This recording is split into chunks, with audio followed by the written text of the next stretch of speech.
It is indeed a pleasure to speak about Nissim Ezekiel.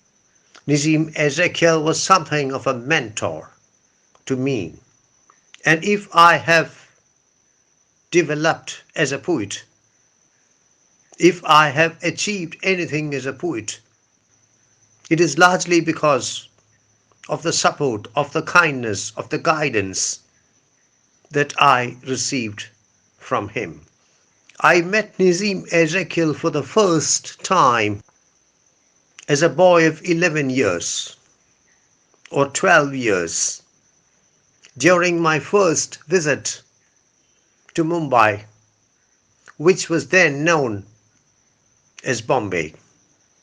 I kept in touch with him till the very end when he fell prey to Alzheimer's disease and was confined to Dr. Dias's nursing home, and he finally passed away in Dr. Dias's nursing home in 2004. The admirers of Nissim Ezekiel believe that, with some exaggeration, it can be said that if there had been no Nissim Ezekiel, there would have been no modern Indian poetry in English. Even those who do not subscribe to this opinion accept that he was one of the foundational figures of Indian poetry in English. His contribution to Indian writing in English was enormous. He contributed as a poet, as a dramatist, as a critic, as an editor, as a translator, as a selector of poetry for periodicals, as an advisor on poetry to publishing houses, as an organizer of poetry workshops, as a long-time administrator of the organization called the Indian Pen, and above all, as a mentor to generations of poets. Let me briefly adumbrate the circumstances under which Night of the Scorpion came to be written. In 1964, Nissim Ezekiel was in Leeds, serving as a visiting professor in the University of Leeds.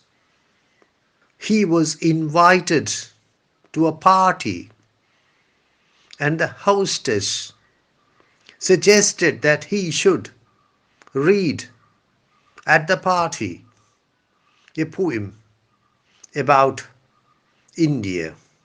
Nissim Ezekiel looked through his work and was unable to locate a suitable poem about India among his recent work. So he decided to write a poem about India.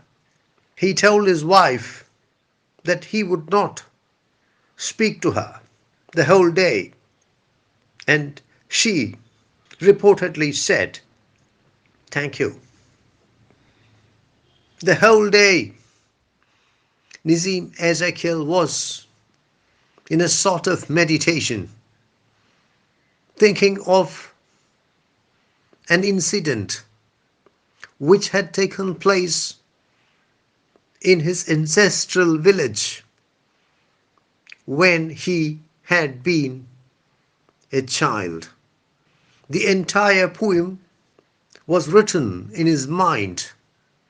The diction, the linear arrangement, the punctuation, everything was decided in his mind.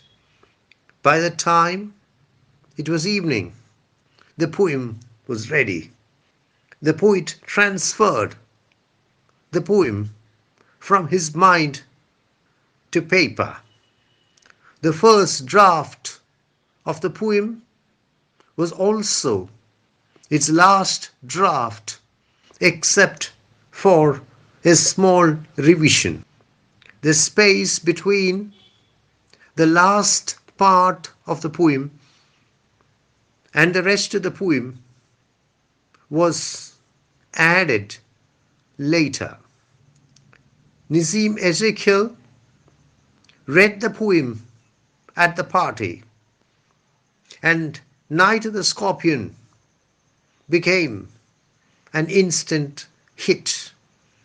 The poem continues to charm us to this day and is looked upon as one of the most iconic poems of Nissim Ezekiel. Let us read Night of the Scorpion. I remember the night my mother was stung by a scorpion. 10 hours of steady rain had driven him to crawl beneath a sack of rice. Parting with his poison, flash of a diabolic tale in the dark room, he risked the rain again.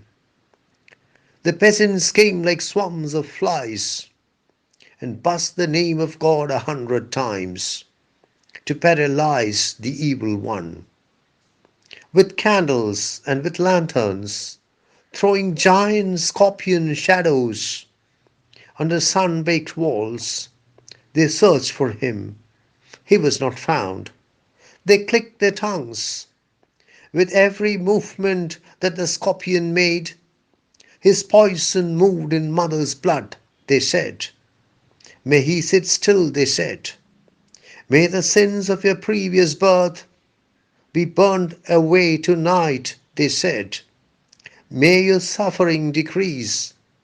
The misfortunes of your next birth, they said. May the sum of all evil, balanced in this unreal world against the sum of good, become diminished by your pain.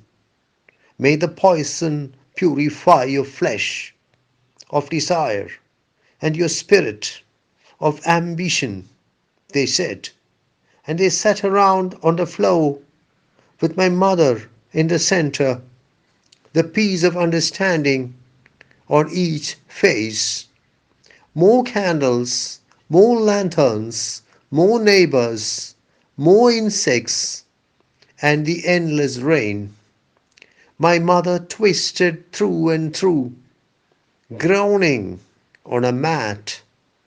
My father, skeptic, rationalist, trying every curse and blessing, powder, mixture, herb, and hybrid. He even poured a little paraffin upon the bitten toe and put a match to it. I watched the flame feeding on my mother.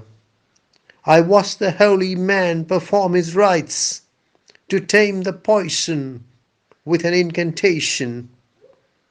After 20 hours, it lost its sting.